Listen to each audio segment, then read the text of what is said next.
Assalamualaikum warahmatullahi wabarakatuh. Perkenalkan, nama saya Larma Fitria, NIM 2350510108 dari kelas C4 AKR. Jadi tujuan saya membuat video ini adalah untuk mempresentasikan tugas video mandiri pada mata kuliah akuntansi perpajakan dengan materi ekuitas dan kewajiban. Untuk tugasnya yaitu menjawab 3 pertanyaan dari buku akuntansi perpajakan. Untuk soal yang pertama yaitu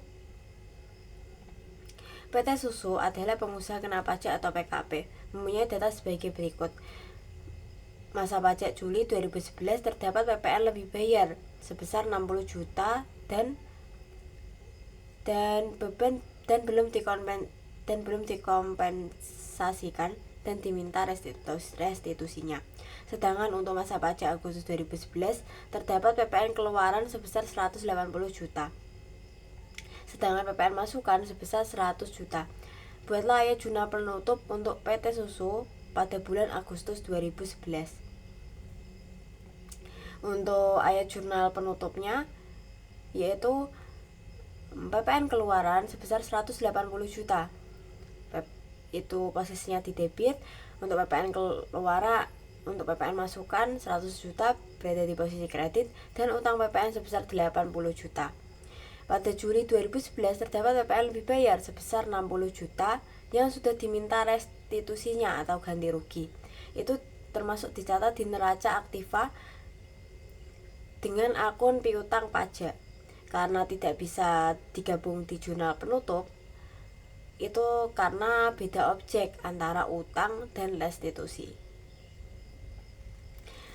Selanjutnya soal nomor 17.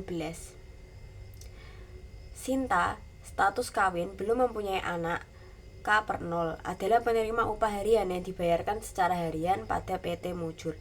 Pada bulan Oktober 2011, Sinta bekerja pada PT Mujur selama 16 hari kerja dengan menerima upah sebesar Rp75.000 setiap hari. Hitung PPh 21 yang harus dipotong PT Mujur atas pembayaran upah harian yang dibayarkan secara harian kepada Sinta dalam bulan Oktober tersebut. Jadi untuk jawabannya adalah itu penjelasannya dulu. Statusnya kawin, belum punya anak, K/0, gaji per hari 75.000, jumlah hari kerja di Oktober 16 hari, jenis penerimaan upah harian dan bukan bulanan. Itu menurut aturan pajak PPh 21 untuk harian kerja, jika upah sehari kurang dari 450.000 tidak dipotong pajak alias PPh 21 nya itu RP nya 0. Selanjutnya soal yang terakhir. Soal yang terakhir itu diminta untuk yang pertama diminta untuk membuat jurnal untuk mencatat transaksi di atas. Saya bacakan transaksinya dan jurnalnya.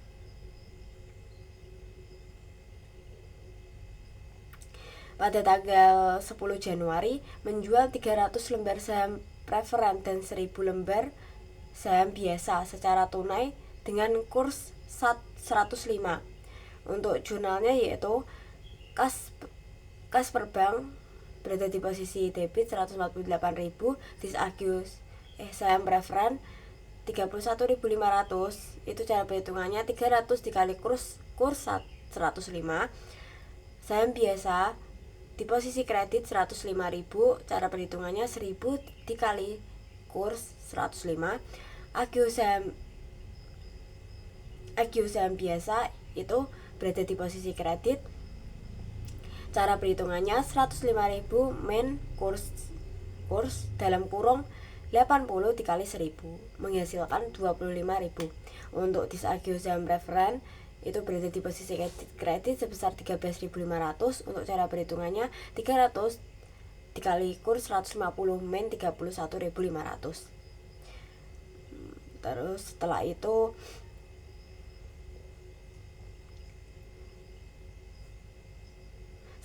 pada tanggal 5 Februari membayar biaya pengacara sebesar 48.000 dengan menerbitkan 550 lembar saham biasa. Untuk jurnalnya dengan akun biaya pengacara 48.000 di posisi debit, saham biasa di posisi kredit 44.000, agio saham biasa di posisi kredit 4.000 dengan perhitungannya 48.000 min dalam kurung kurs 80 dikali 550 menghasilkan hasilnya 4.000. Untuk tanggal 20 Maret membeli peralatan dengan menerbitkan 150 lembar saham preferen dan 350 lembar saham biasa. Harga pasar saham preferen dan saham biasa adalah kurs 160 dan adalah 160 USD dan 75 USD per lembar. Untuk jurnalnya yaitu peralatan di posisi debit sebesar 51.750 di agio saham biasa 1.750 di posisi debit. Perhitungannya kurs 80 dikali 350 min 26.250. Untuk saham preferen 24.000, cara perhitungannya 150 dikali kurs 160.000. Agio saham preferen sebesar 1.500 di posisi kredit. Cara perhitungannya 150 dikali kurs 150 min 24.000. Untuk saham biasa 26.250 di posisi kredit dengan perhitungannya 350 dikali 75.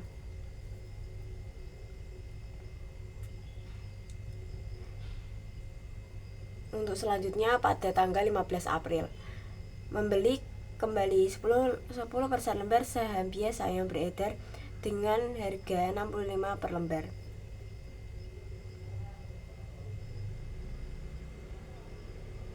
Untuk jurnalnya saham treasury sebesar 33.350 di posisi debit. Cara perhitungannya 51.900 lembar dikali 10% dikali 65. Di agio saham sebesar 77.850 di posisi debit dengan perhitungannya 51.900 lembar dikali 10% dikali 80 min 337.350. Kas atau banknya itu 415.200 di posisi kredit. Selanjutnya pada tanggal 30 Mei. Pada tanggal 30 Mei jurnalnya melakukan share split menjadi 2. Itu tidak ada jurnal ya. Terus setelah itu pada tanggal 25 Juni membeli kembali 1.000 lembar saham biasa yang beredar dengan mengeluarkan uang tunai sebesar 30.000. Jadi jurnalnya yaitu saham treasury 30.000 di posisi debit, di agio saham biasa 50.000 di posisi debit. Itu cara perhitungannya 80 dikali 1.000 min 30.000. Untuk kasnya 80.000. Selanjutnya 8 Juli menjual 2.000 lembar saham treasury dengan keuntungan 3 per lembar. Untuk jurnalnya pada tanggal 8 Juli itu kas 136.000 dengan perhitungannya 65 plus 3 itu dalam kurung dikali 2.000 di posisi debit.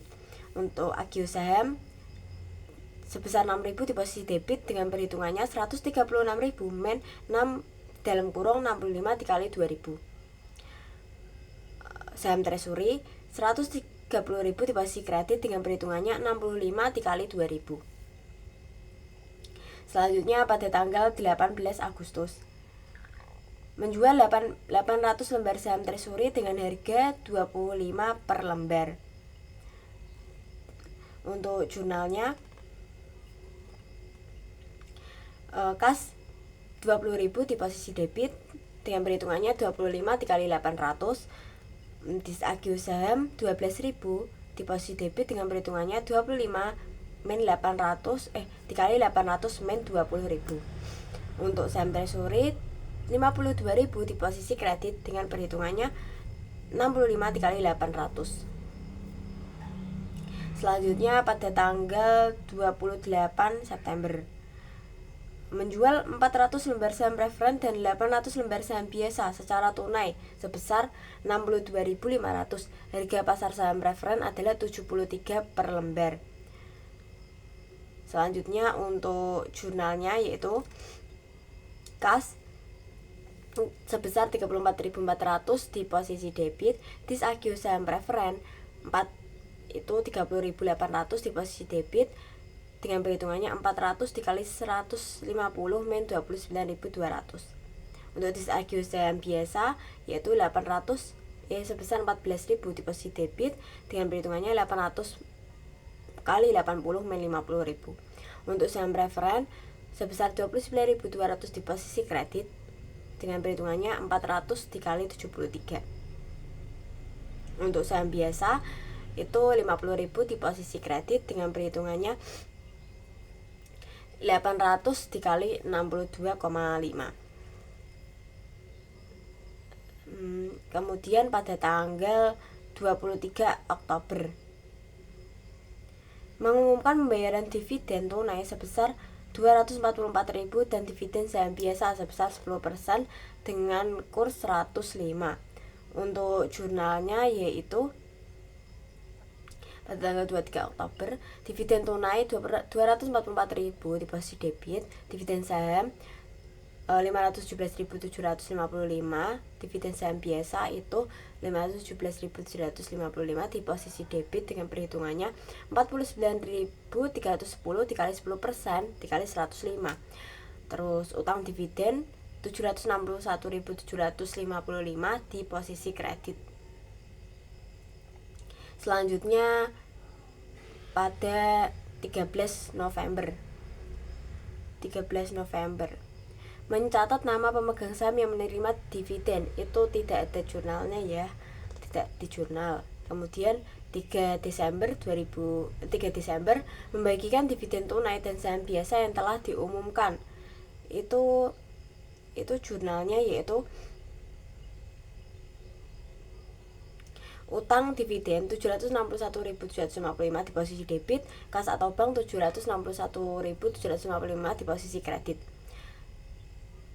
Selanjutnya pada tanggal 27 Desember ditemukan kesalahan tahun 2010 di mana beban depresiasi lebih besar dari 2000. Untuk jurnalnya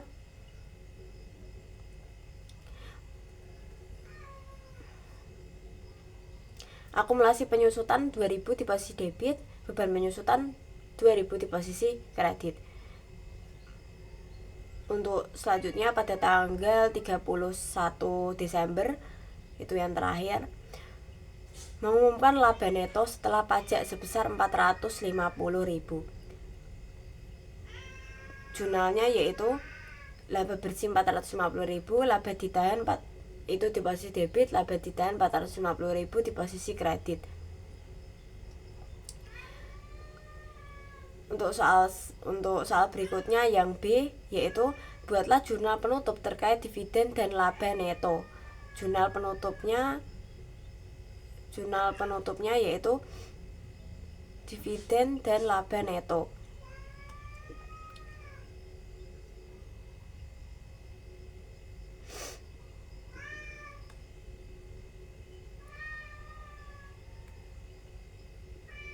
Untuk jurnal penutupnya pada tanggal 31 Desember itu ada ikhtisar laba rugi, akun ikhtisar laba rugi sebesar 450.000 di posisi debit, laba bersih 450.000 di posisi kredit. Kemudian akun laba ditahan sebesar 761.755 di posisi debit dan akun dividen 761.755 di posisi kredit. Untuk soal berikutnya yang C adalah buatlah laporan perubahan ekuitas. Untuk laporan perubahan ekuitas itu laba awal sebesar 1 Januari. Laba awal 1 Januari itu 110.000 dengan perhitungannya 220% dikali 50.000. Terus modal awal sahamnya Yang pertama saham biasa 4 juta dengan perhitungan 50 dikali 50.000 yang beredar. Terus saham preferen itu sebesar 4.500.000 dengan perhitungannya 150 dikali 30.000. Terus untuk saham biasa sebesar 640.000 dengan perhitungannya 80 dikali 8.000. Untuk saham preferen itu 3 juta dengan perhitungannya 150 dikali 20.000. Total modal saham itu 12.140.000.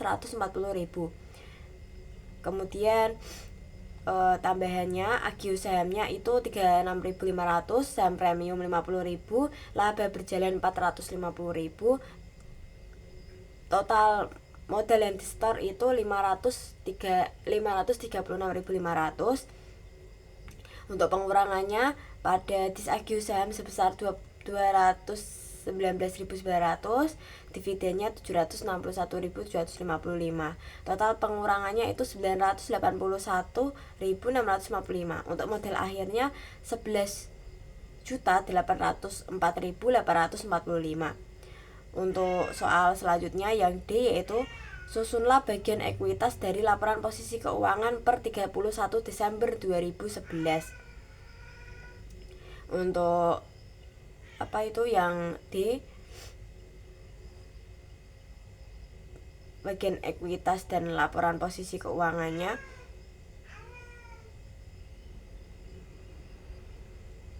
Saham biasa itu sebesar 4.640.000, saham preferen 7.500.000. Kemudian saldo laba rugi itu dikurangi 335.155. Total ekuitasnya semua itu 11.804.845. Kemudian yang terakhir yaitu hitunglah jumlah dividen dan dividen per lembar untuk saham preferen dan saham biasa. Untuk itu